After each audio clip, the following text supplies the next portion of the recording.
Panamá está buscando es competitividad en el mercado, un país que nos dice que la democracia puede, a diferencia de Nicaragua, de enfrentar los problemas de impunidad en la del fiscal general. La Alianza del Pacífico se presenta también como una oportunidad para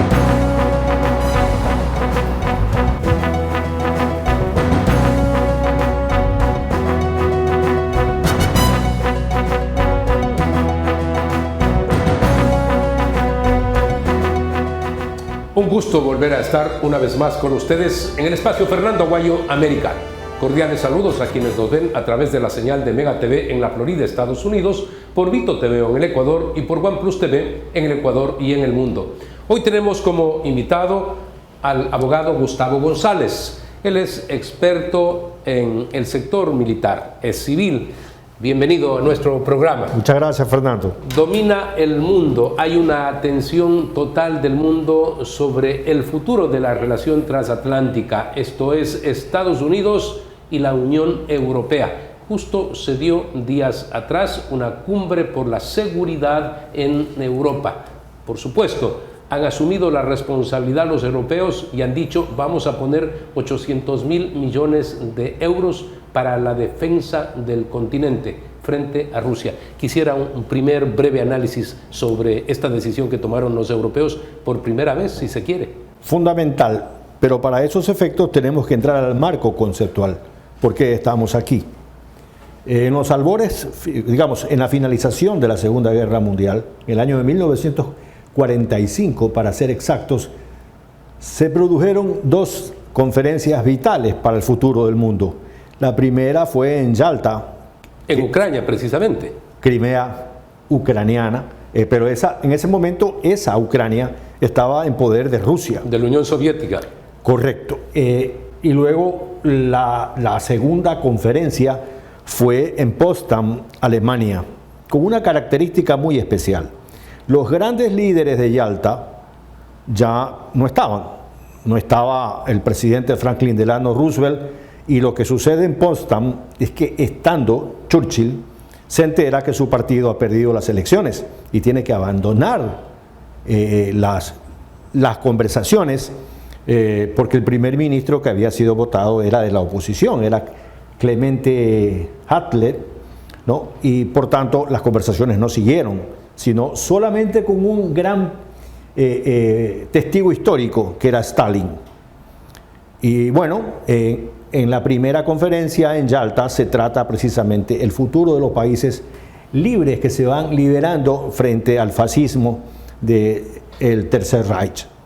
En la conferencia de Potsdam se trata ya básicamente qué va a pasar con el destino de Alemania. Y allí pues se declara y se establece que Alemania no puede tener ninguna industria que tenga que ver con fuerzas armadas, ni aspectos militares. Se desarma Alemania. Se desarma igual Alemania, que igual que Japón. Y se divide Alemania. No, se crean básicamente las dos Alemanias y se queda Alemania occidental, dividida en varios sectores, el francés, el inglés y el estadounidense. Con ese ámbito nosotros tenemos que entrar a qué sucede después, meses después de esa reunión en Potsdam. Es lo que Winston Churchill llamó, ha caído una cortina de hierro, porque inmediatamente se forman dos grandes bloques ideológicos. Uno que queda bajo la égida de la URSS, que es toda Europa del Este, Polonia, Yugoslavia, Checoslovaquia, Hungría. Y Alemania Oriental, en este caso. Y Alemania Oriental, el lugar más occidental del bloque soviético. Entonces, frente a eso, queda pues el mundo libre. Se inicia la Guerra Fría.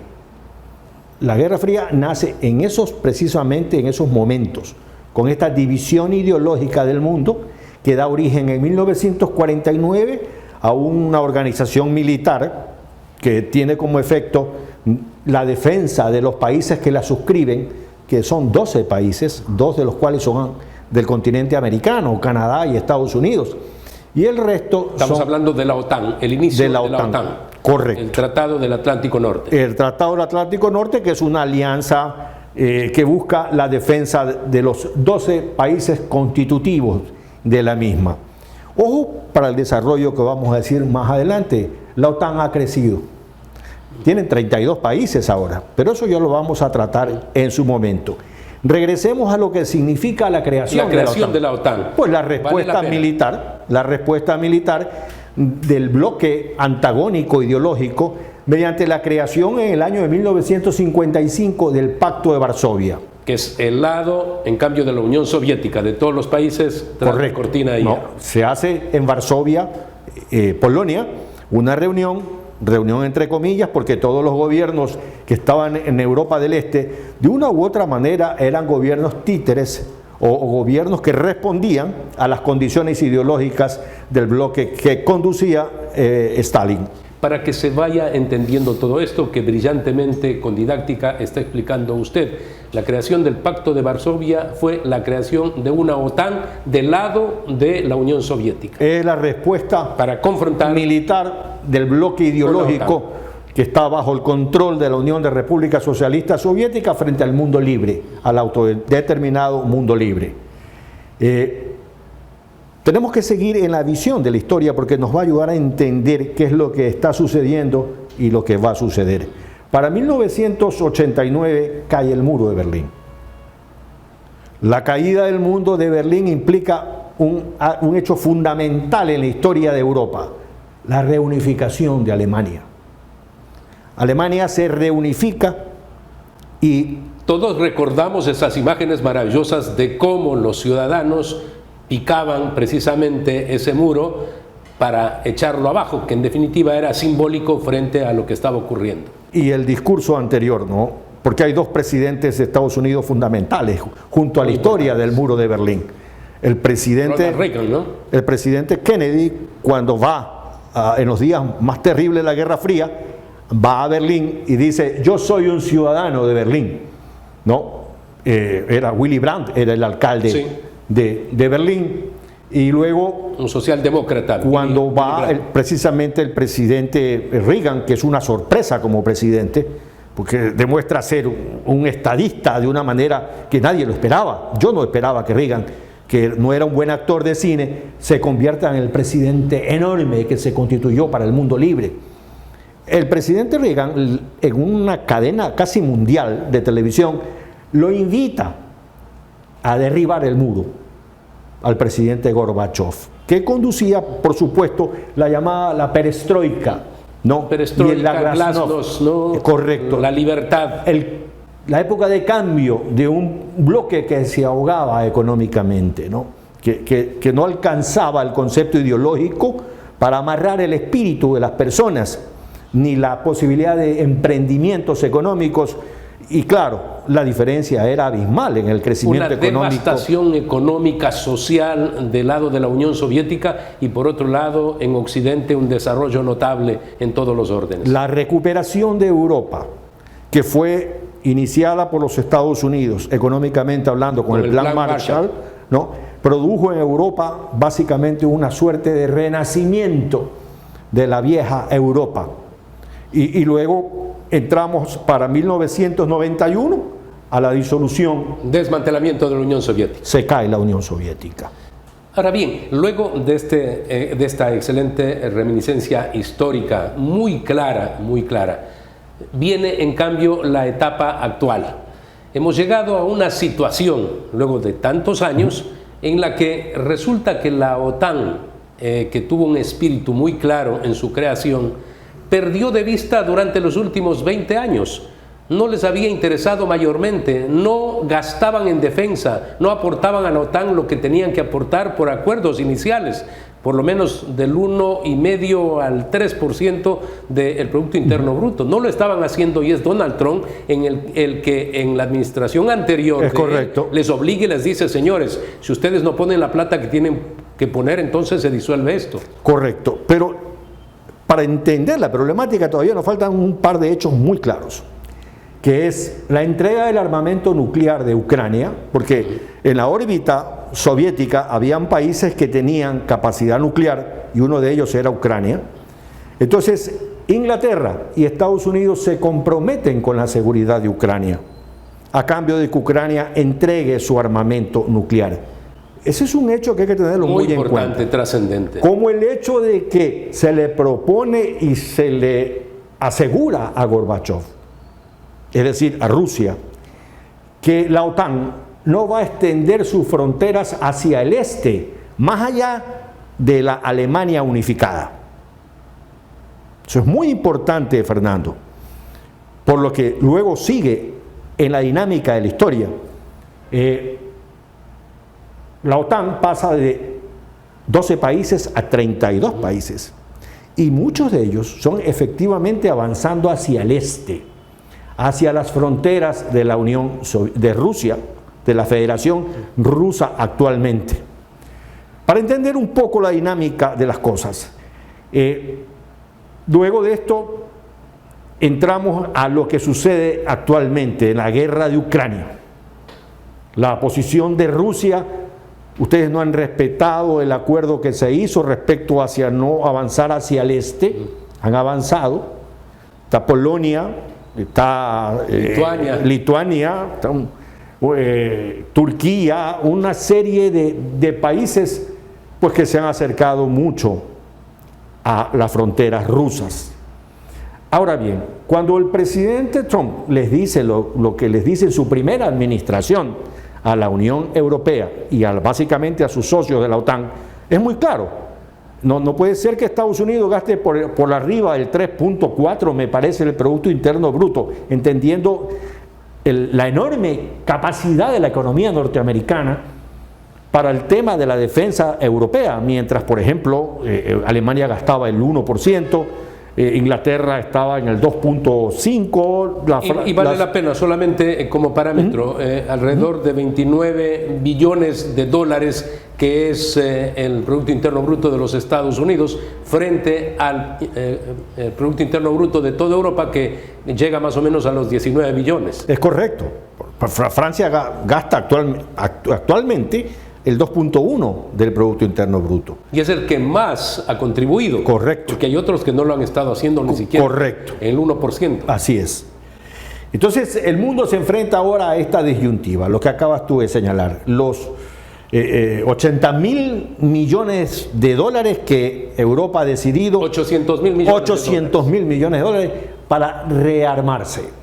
Vamos a hacer una pausa comercial muy importante, interesante, y vamos a seguir esto que se debe conocer con mayor profundidad, porque todos en el mundo hablamos de esta crisis. Se dice, se podría llegar a la Tercera Guerra Mundial, pero tenemos que entender el contexto histórico. Vamos a hacer una pausa comercial, retornamos inmediatamente. ¿Qué más se viene para el Cantón Mejía? La ampliación a 6 carriles de la vía entre Tambillo y Machachi en la entrada sur a Quito. Esta obra no solo mejorará la movilidad en uno de los corredores más estratégicos del Ecuador, sino que también impulsará la eficiencia del tráfico logístico, agrícola, industrial y comercial, beneficiando a miles de ciudadanos y dinamizando nuestra economía, gracias a la voluntad de un pueblo que quiere seguir adelante.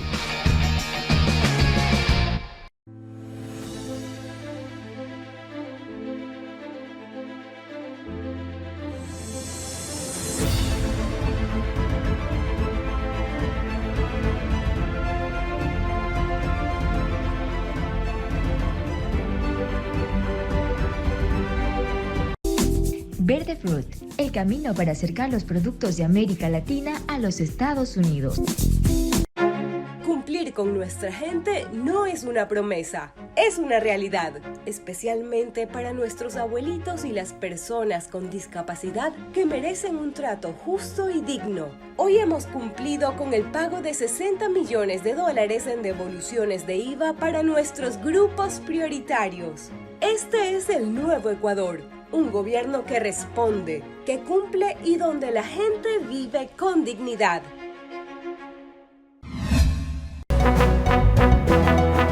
Hace pocos días el presidente de Estados Unidos, Donald Trump, le decía al presidente de Ucrania, Volodymyr Zelensky: estás jugando con la vida de millones de personas, quizás estás empujando a una tercera guerra mundial. Se lo decía en el Salón Oval. Y esto debe ser tomado en consideración porque las cosas son muy serias, más allá de lo que pueda parecer el discurso de un presidente al que le gusta hablar, como el caso de Donald Trump. Estamos hablando de hechos muy concretos. Ahora mismo, en esa paralelo a la cumbre esta de la seguridad en Europa, su delegado, el delegado de los Estados Unidos, que fue para dialogar con Zelensky, está expresando y señalando que es muy peligrosa la situación. Sí, la situación del mundo ha llevado a que Japón, país que en su constitución había determinado renunciar a la guerra, para entender el tema, cuando se rinde Japón, Japón pasa de tener a un emperador que era el hijo de Dios, que era un ser sagrado, a reconocer una serie de cosas. Claro, y bajo la égida de Douglas MacArthur, Japón se da su constitución. Y esto es muy importante porque la renuncia a la guerra surge del propio pueblo japonés. Japón, por constitución, renuncia a la guerra. Pero Japón ha iniciado... Luego que había sufrido, por supuesto, las 2 bombas atómicas. Claro, no, por parte de Estados Unidos. Hiroshima y Nagasaki fueron un claro ejemplo de lo que le puede pasar. Eso lleva a esas decisiones que toma Japón. Es correcto. Pero en estos momentos, Japón ha tenido que reconsiderar su posición y está emprendiendo un rearme agresivo. Comprando armas a Estados Unidos. Comprando armas y, bueno, y desarrollando sus propias tecnologías. Porque ese es un tema muy importante para entender la dinámica entre Rusia y la OTAN. La OTAN tiene un gasto militar aproximadamente 20 veces más grande que Rusia. Tiene mejores condiciones tecnológicas. Pero esta asimetría Rusia la supera con su arsenal nuclear, ¿no? Porque mientras la OTAN solo tiene 2 países con capacidad nuclear, que son Francia e Inglaterra, y de suyo, ayer el presidente francés ha declarado que la OTAN debe prepararse un despliegue nuclear en otros países. Y ha puesto y ha ofrecido el poderío nuclear de Francia. Correcto. De lo que hizo el presidente Macron. Entonces, vemos que en estos momentos el mundo recibe un nuevo actor nuclear en bloque, como va a ser la Unión Europea, ¿no? Entre tanto, yo creo que el presidente Trump sí está muy claro en lo que se le incumplió a Rusia respecto a empujar la OTAN hacia el este. Yo creo que él sí tiene claro que esta situación fue una condición pactada para facilitar el periodo de transición de la terminación de lo que era el Pacto de Varsovia y el tema de la Unión de Repúblicas Socialistas Soviéticas. Y es lo que inicialmente, desde que inició la guerra con Ucrania y ha mantenido en el tiempo Putin, esto de que está absolutamente en contra de que la Unión Europea acoja a países para impulsar en la OTAN su participación, y especialmente estos países que están pues en la frontera con Rusia. Correcto, y en el entendimiento de lo que sucede Ucrania y Rusia, es tan especial la historia de estos países. Recuerde usted que cuando Stalin deja el poder, quien lo sucede es un ucraniano, Nikita Khrushchev. Y Nikita Khrushchev es el que denuncia en el 20º Congreso Comunista todas las tropelerías y todos los delitos de lesa humanidad que Stalin y su camarilla habían hecho. Denuncia los abusos de Stalin, ¿no? Los delitos, la tortura, el holocausto contra muchos habitantes de la Unión Soviética y de Ucrania en particular. Ya volvemos sobre eso, pero allí es muy interesante este hecho. Cuando está Nikita Khrushchev hablando, había miles de delegados, alguien grita: ¿y tú dónde estabas, camarada Khrushchev? Entonces Khrushchev quedó mirando a la audiencia y preguntó: ¿quién habló? Que se pare. No, pues el que gritó no se paró. Y entonces Khrushchev dijo algo muy interesante: yo estaba, camarada, donde tú estás ahora. O sea, escondido, o sea, sobreviviendo. Khrushchev le devuelve Crimea a Ucrania. Y entonces esto, que es una verdadera trampa de la historia, ¿no?, es el que va originando todo lo que sigue a continuación. No se olvide usted que cuando viene la visión de Stalin, porque los campos de Ucrania son muy feraces para la agricultura. Fértiles. En ese momento Stalin decide que no puede haber propietarios en la Unión de Repúblicas Socialistas Soviéticas y empieza lo que se llamó el plan de la colectivización de la agricultura. Es decir, la estatización. No propiedad privada. No propiedad privada. Entonces, esto ocasiona que muchos ucranianos se opongan porque había pequeños propietarios, medianos propietarios. Y Stalin reacciona volando toda la infraestructura de riego que tenía Ucrania, produciendo una hambruna. Vino la hambruna, ¿no? Claro. Recordada históricamente como uno de los hechos más terribles de la historia. Un verdadero holocausto de los ucranianos. Murieron de hambre. Vamos a hacer una pausa comercial. Al retornar ya en este bloque final, le vamos a pedir al abogado Gustavo González que nos dé algunos números sobre lo que tienen en arsenal militar, por supuesto nuclear, estos países que en estos momentos están confrontados, y no está lejos esto de la posibilidad de una conflagración, una tercera guerra mundial, si es que no se ponen de acuerdo Estados Unidos, por supuesto Europa, Rusia y Ucrania. Vamos a la pausa, retornamos. ¿Qué más se viene para el Cantón Mejía? La ampliación a 6 carriles de la vía entre Tambillo y Machachi en la entrada sur a Quito. Esta obra no solo mejorará la movilidad en uno de los corredores más estratégicos del Ecuador, sino que también impulsará la eficiencia del tráfico logístico, agrícola, industrial y comercial, beneficiando a miles de ciudadanos y dinamizando nuestra economía, gracias a la voluntad de un pueblo que quiere seguir adelante.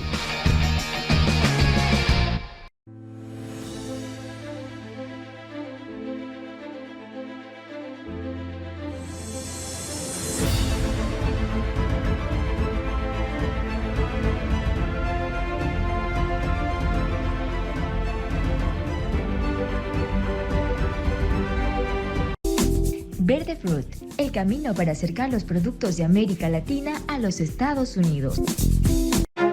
Cumplir con nuestra gente no es una promesa, es una realidad, especialmente para nuestros abuelitos y las personas con discapacidad que merecen un trato justo y digno. Hoy hemos cumplido con el pago de $60 millones en devoluciones de IVA para nuestros grupos prioritarios. Este es el nuevo Ecuador. Un gobierno que responde, que cumple y donde la gente vive con dignidad.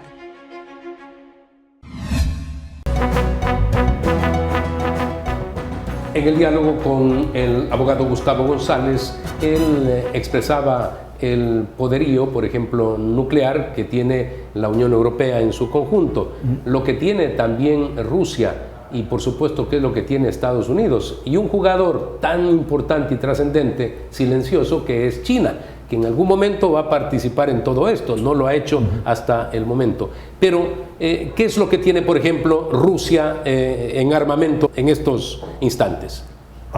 Fíjese usted que hablando de tropas y de armamento, la OTAN tiene mucho más tropas que Rusia. Número de tropas, Rusia es superada por la OTAN. Ya en tratándose de tanques, están aproximadamente en cierto equilibrio. Siempre el Pacto de Varsovia fue muy fuerte en la arma acorazada, en tanques, lo que llevó a un desarrollo muy rápido y tecnológico de la Europa occidental a través de lanzadores inteligentes antitanques que son muy baratos y eficientes, como el Javelin o Javelina, que es norteamericano, que lo hemos visto en acción en la guerra de Rusia con Ucrania. En armas convencionales, Rusia está disminuido frente a la Unión Europea. El tonelaje de registro neto de su flota no compara a las flotas combinadas que tiene la OTAN. Y asimismo en el poder aéreo. En el poder aéreo están realmente en las mismas condiciones. La gran fortaleza de Rusia es que, estratégicamente hablando, Rusia maneja un solo lenguaje y una estrategia mucho más dinámica que lo que puede tener un país donde tienen varios idiomas, muchas tecnologías distintas, ¿no?, que tienen que llegar a actuar como una sola fuerza. Es muy complicada la logística ahí. Y el peligro actual que lo está sacando a flote el presidente Donald Trump, esto de no entender a la Unión Europea como una sola unidad, sino que él habla de que hay que relacionarse con cada uno de los países, lo cual debilitaría mucho más a la Unión Europea, porque usted en el conjunto dice son muy poderosos, y más aún si invierten lo que ahora se han comprometido. Sí, pero sí, si se empieza a dar esta situación de la relación individual personal, por ejemplo, acudió a la Casa Blanca por separado el presidente Macron, luego estuvo el primer ministro de Inglaterra. Entonces, este tipo de cosas también podría poner en ventaja a Rusia. Sí, mientras la OTAN no estandarice su armamento, es decir, mientras no tenga la Fuerza Aérea de Francia, su Rafael, por ejemplo, con toda la dinámica de Marcel Dassault, no, mientras no tenga su capacidad aérea Inglaterra bajo sus propias industrias, entonces cada uno maneja tecnologías distintas. Tienen que llegar a un consenso para que exista una sola capacidad de producción aérea, ya sea los aviones alemanes. Alguna vez Europa se puso de acuerdo y crearon un avión que guardaba la tecnología de 2 o 3 países, pero eso no avanzó porque las industrias van peleando cada uno por su juego de monopolio. Y lo que tienen que hacer ahora es precisamente eso, dinamizar, estandarizar armamentos y procedimientos, sobre todo porque cada uno habla un lenguaje, ¿no?, distinto, el francés, el inglés, español, que también están en la OTAN, pues España. Decíamos nosotros, queda un jugador ahí excluido aparentemente al momento, silencioso, pero tan trascendental, que hace poco se dio una denuncia que incluso los aviones F-35, estos que son de los más modernos de los Estados Unidos, tienen chips que son generados en China, y entonces están tratando de suplantar precisamente con tecnología propia norteamericana, porque en ese silencio mire el poderío que alcanza China, ¿no? El dragón está ahí, mirando, expectando. El crecimiento de China como una potencia ya está consolidado, ¿no? Hay otras potencias nucleares que están apareciendo por allí, como la India, como el propio Pakistán. Porque lamentablemente el equilibrio... Y Irán que se sabe igualmente, ¿no? Irán que está tratando pues, de consolidar en el Oriente Próximo su presencia nuclear. Yo le quiero agradecer por haber estado con nosotros, ha hecho toda una revisión histórica en estos 30 minutos de un tema tan cercano y próximo a todos en el mundo. Muy amable por haber estado. A usted, Fernando. América. Recuerden ustedes que tienen una cita la próxima semana a través de Mega TV en la Florida, Estados Unidos, por Lito TV en el Ecuador y por OnePlus TV en el Ecuador y en el mundo.